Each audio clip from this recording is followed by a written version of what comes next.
Si tu as cliqué sur cette vidéo alors que tu connais pas le personnage de Mysore, dis-toi que je vais faire le max pour que tu ne sois pas déçu. Même si tu le connais d'ailleurs, on va aborder certains aspects qui, à mon sens, n'ont jamais été abordés, analysés auparavant. Je t'emmène dans le YouTube Underground, je t'emmène dans cette histoire d'un mec qui, en quelques mois, est passé du type qui vlog dans Paris sur son skate, traversé par les pensées philosophiques en mettant à jour ses propres angoisses, à un artiste qui vit de ses créations. Que dis-je, un sculpteur qui vend ses statues. Et là, je minimise, parce que le gars, à 30 ans, il a décidé comme ça de partir à Nice, de se lancer dans la sculpture alors qu'il n'avait pas de compétences artistiques dans ce domaine-là. Et en seulement quelques semaines, il nous a sorti un buste de Nietzsche. Ce buste de Nietzsche, il le sculpte et il décide de le reproduire en plâtre. Puis, rapidement, il va prendre la décision de le mettre en vente. Mais c'est presque sous la forme d'une blague. C'est-à-dire qu'il va même faire des paris avec ses potes en se demandant quelle quantité ils vont vendre. Et puis les plus optimistes diront une 6aine. Seulement voilà, coup de théâtre, ressort du destin, ce sont des dizaines de commandes qui affluent. Mais voilà, avec ce succès, déferle littéralement une pilasse de dénigrement. C'est-à-dire que l'immense majorité des vidéos qui vont sortir pour parler de la hype mysorienne vont être pour le dénigrer. On va le juger de philosophe en carton, de masculiniste, de crypto-gay. Je ne sais pas ce que ça veut dire, j'ai même pas voulu me renseigner. On va l'accuser d'être d'extrême droite. On va aussi, et ça c'est tout récent, ça date de d'octobre 2024, l'accuser de favoritisme lorsque il a vendu à Nice une statue monumentale de Jeanne d'Arc, 4 mètres de haut, 9 tonnes. Une enquête est en cours, mais c'est pas ça le plus intéressant. Ce qui va nous intéresser davantage, c'est qu'est-ce qui fait aujourd'hui le succès de Mysore. Et tu vois, on peut ne pas apprécier Mysore, voir ses valeurs. Cela dit, je trouve quand même dommage que presque aucune vidéo ne se soit attardée sur ce qui faisait le succès de Mysore, voire même sur le côté artistique, parce que ce gars est quand même un sculpteur. Alors, au milieu de ce paysage farci d'aigreur, je te propose une autre option, celle de la construction. Mysore, sur sa chaîne, il a masqué presque toutes ses anciennes vidéos. Ces vidéos où il était dans l'exploration totale de l'autodiscipline, de la philosophie, en passant par la boxe, le grappling. Tout ça a servi dans une esthétique d'une errance dans Paris sur fond de musique classique. Ce mec, c'est une sorte de pape du YouTube Underground. Il suffit de regarder d'ailleurs les commentaires de ces vidéos. À chaque nouvelle vidéo qui sort, il y a toujours des types pour littéralement supplier qu'ils remettent en ligne ces anciennes vidéos, celles de l'errance dans Paris. Et t'en as même qui répondent en disant ouais moi j'ai celle-ci, etc. Tu la veux, machin. Alors ils s'échangent des trucs, je sais pas comment ils ont fait, ils les ont téléchargés. Il y en a même qui ont créé des chaînes. Il y en a une que j'ai trouvée là rapidos qui s'appelle Mysore Notre Seigneur, où justement ils repostent ces anciennes vidéos. Pour ma part, je trouve en effet que c'est dommage que ces vidéos ne soient plus accessibles. Tout simplement parce que ça ferait un bon documentaire. Ce serait cool d'avoir ce contraste entre l'ancien Mysore, qui se posait des questions, qui faisait des tentatives, qui échouait, qui recommençait, et puis la nouvelle version, en tout cas celle de maintenant, qui à un certain moment a pivoté et a décidé de dire allez c'est bon, j'y vais, focus, je me lance dans l'art, dans la sculpture, quoi qu'il arrive, je vais y arriver. Je crois que ces deux aspects sont hyper inspirants. Puis même, je dirais que d'un point de vue perso, tu vois, ce serait cool qu'il les remette en ligne parce qu'il a quand même fondé toute une communauté de personnes qui étaient inspirées par son personnage. Je dis personnage, mais en fait par juste sa personne, lui qui voilà errait dans Paris et se posait tout un tas de questions, explorant des sports, des choses dans le genre. Un de mes coachs m'a raconté une anecdote. L'année dernière, en 2023, il était dans un mastermind. Donc c'est une sorte de laboratoire pour les entrepreneurs, pour les aider à garder un état d'esprit qui va leur permettre de garder le cap, tu vois, dans leur démarche, de continuer à bâtir, à faire grandir leur entreprise, à clarifier aussi quelles sont leurs valeurs, dans quelle direction ils ont envie d'aller. Et en 2023, donc c'est un mastermind quand même pour des entrepreneurs déjà élevés, des entrepreneurs du web qui faisaient entre 300 000 euros et 10 millions d'euros de chiffre d'affaires. Ce qu'il m'a raconté, c'est qu'il y avait une sorte de climat, un climat assez tendu, où la plupart des entrepreneurs reconnaissaient à l'époque que c'était difficile, il y avait comme un sentiment de crise, les clients étaient plus difficiles à intéresser, moins achetaient. En somme, c'est comme si on ressentait une tension dans l'air. Puis, celui qui faisait 10 millions d'euros, à un moment a pris la parole et leur a dit « Non mais en fait, il n'y a pas moins d'argent. C'est simplement que les personnes font plus attention à où elles placent leur argent. Quand par le passé, elles te donnaient peut-être l'achat d'une formation, aujourd'hui, elles vont davantage réfléchir et elles vont s'assurer que cette formation leur sera complètement utile. Elles vont s'assurer que ce qu'elles vont acheter va réellement leur apporter de la valeur. En somme, ce qui crée ça, c'est finalement ce contexte de crise. C'est parce qu'elles-mêmes, elles ressentent de la pression, elles-mêmes, elles ressentent du stress, elles décident de mieux adresser leurs actions. Mais en soi, il n'y a pas vraiment moins d'argent. En moyenne, il y en a même un peu plus. Alors, c'est là que tout artiste devrait se remettre en question et se demander est-ce que la valeur de sa création, elle est bien perçue. C'est alors que Misor dans l'affaire, lui, il pose le contexte.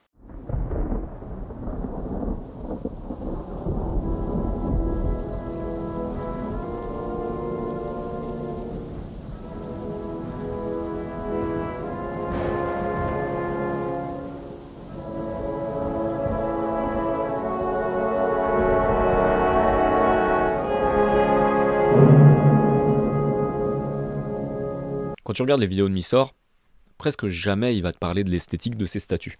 Par contre, il va beaucoup te parler du message qu'elle porte. Quand j'étais enfant, je rêvais de fabriquer des machines volantes. Les adultes m'ont empêché parce qu'ils étaient tristes et désespérés et ils voulaient pas voir une étincelle de vie.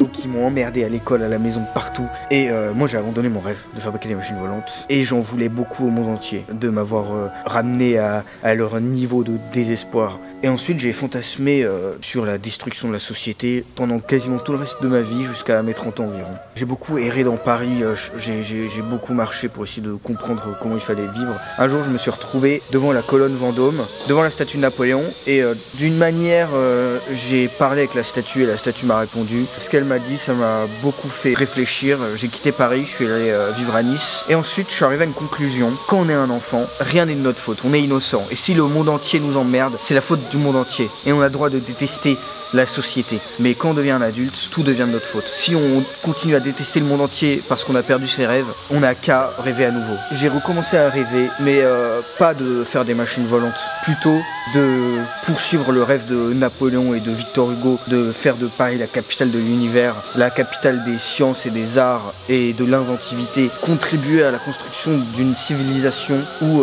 un enfant, si il rêve de fabriquer des machines volantes, qu'on vienne pas éteindre la flamme de la vie en lui. Il voit son art avec une fonction utilitaire. Là, c'est directement connecté à l'art émotionnel qui a vocation à susciter des idées, susciter du mouvement, transcender même. On est... j'allais dire on n'est pas loin de l'artisanat, mais non, c'est pas vrai. On est vraiment dans l'art qui doit nous faire bouger. Et ceci, ça joue... C'est pas nous faire bouger gratuitement. C'est nous faire bouger profondément. Nous faire bouger sur la remise en question de notre vision du monde, notre identité, nos valeurs, ce en quoi l'on croit. Et ça, et il le dit lui-même, certains de ses potes le disaient dans des interviews, l'objectif c'est pas directement la statue, c'est juste la vibe qui s'en dégage quand elle est là, tu vois. Je sais plus, il disait, ouais, quand tu poses genre sa sculpture de Jordan Peterson, t'as pas envie de laisser ta pièce pas rangée derrière. Ça te donne de la structure.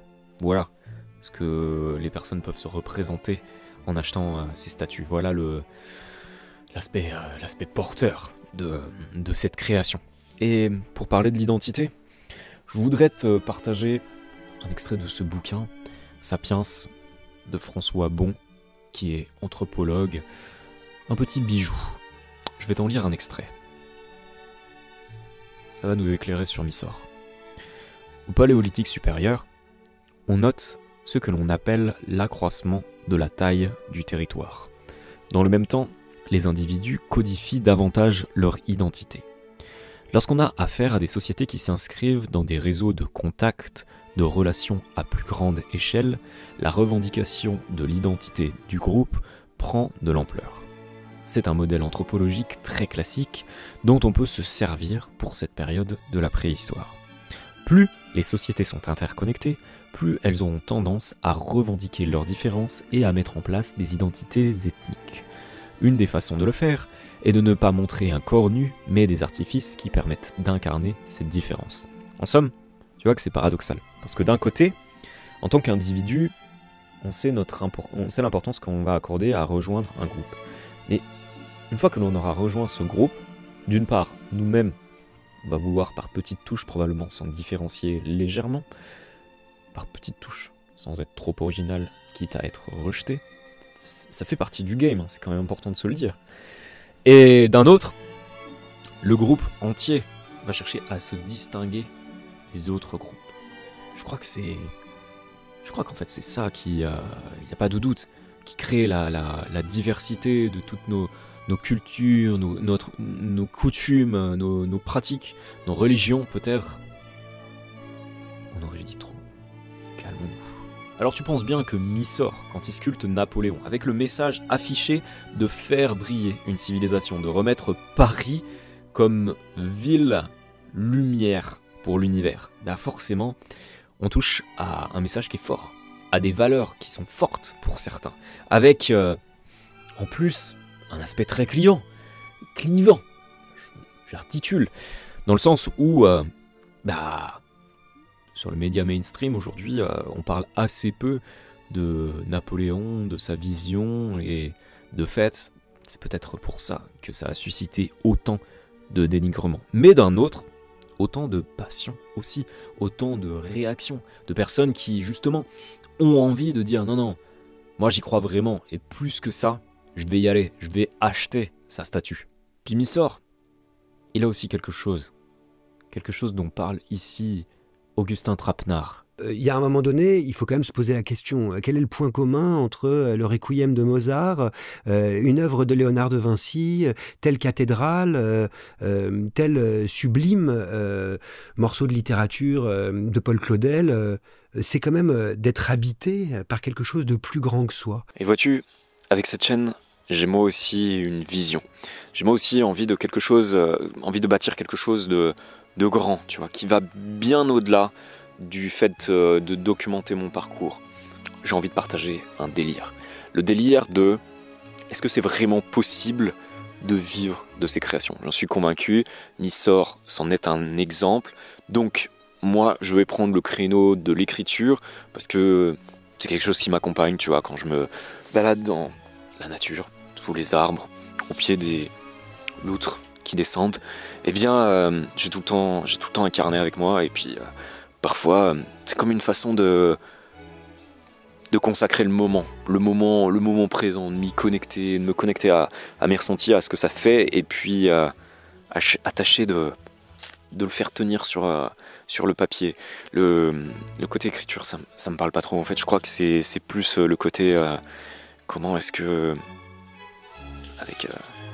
avec cet art étrange d'un agencement de mots, on arrive à jouer avec ces émotions et les amplifier, les ressentir encore davantage. Mais bref, je reviens à donc cette idée de documenter mon parcours de créateur. Pourquoi je le fais? Bien sûr, je le fais parce que il y a l'idée de connecter avec un public, l'idée de peut-être vendre un jour mes propres mes propres créations, sous la forme de bouquins par exemple. Mais au-delà de ça, il y a un objectif plus grand. Il y a un objectif qui est d'inviter les autres créateurs en leur proposant une voie, en leur proposant une vraie stratégie, à passer de l'ombre à la lumière. Qu'est-ce que j'entends par là ?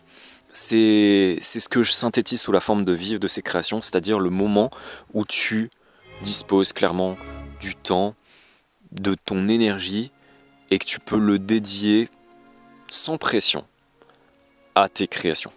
Personnellement, je suis sûr qu'il y a une recette pour en arriver à ce point-là. Je vois la lumière qui commence à joliment me cramer la gueule sur l'image, mais c'est bien.